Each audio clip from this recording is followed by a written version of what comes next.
अध्याय 25 कार्तिक मास महात्म्य। धर्मदत्त जी का कथन।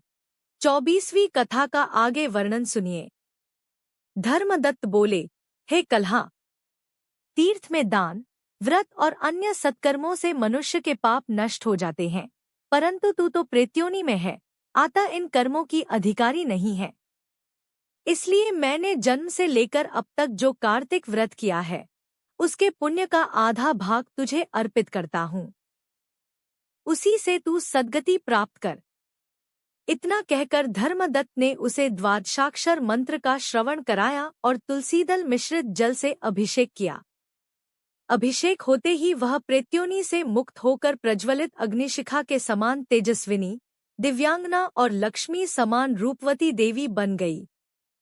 वह भूमि पर दंडवत होकर ब्राह्मण को प्रणाम करने लगी और हर्षित होकर गदगद वाणी में बोली, हे द्विजश्रेष्ठ, आपके प्रसाद से आज मैं इस नरक से मुक्त हो गई। मैं पाप सागर में डूब रही थी और आप मेरे लिए नौका के समान उद्धारक बन गए। इसी समय आकाश से एक दिव्य विमान उतरा। वह परम प्रकाशमान था और उस पर विष्णु रूपधारी पार्षद उपस्थित थे। विमान के द्वार पर खड़े पुण्यशील और सुशील नामक पार्षदों ने उस देवी को उठाकर श्रेष्ठ विमान पर बिठा लिया।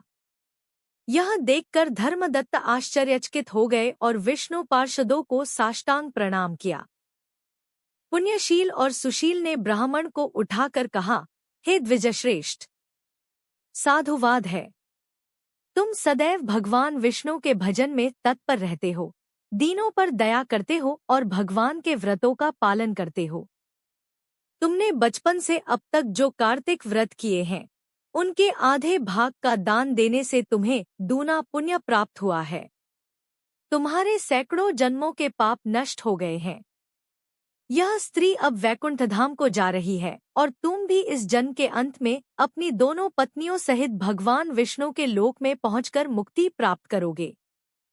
उन्होंने आगे कहा, धर्मदत्त, जो तुम्हारे समान भक्तिभाव से भगवान विष्णु की आराधना करते हैं, उनका जन्म सफल और जीवन कृतकृत्य होता है। भगवान विष्णु की भलीभांति पूजा करने पर ऐसा कुछ नहीं जो मनुष्य को प्राप्त न हो। उन्होंने ही पूर्वकाल में उत्तानपाद के पुत्र ध्रुव को ध्रुवपद पर प्रतिष्ठित किया था।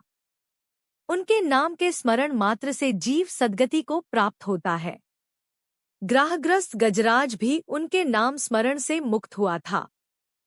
हे विप्रश्रेष्ठ, तुमने जो कार्तिक व्रत का अनुष्ठान किया है, वह यज्ञ, दान और तीर्थ सभी से बढ़कर है।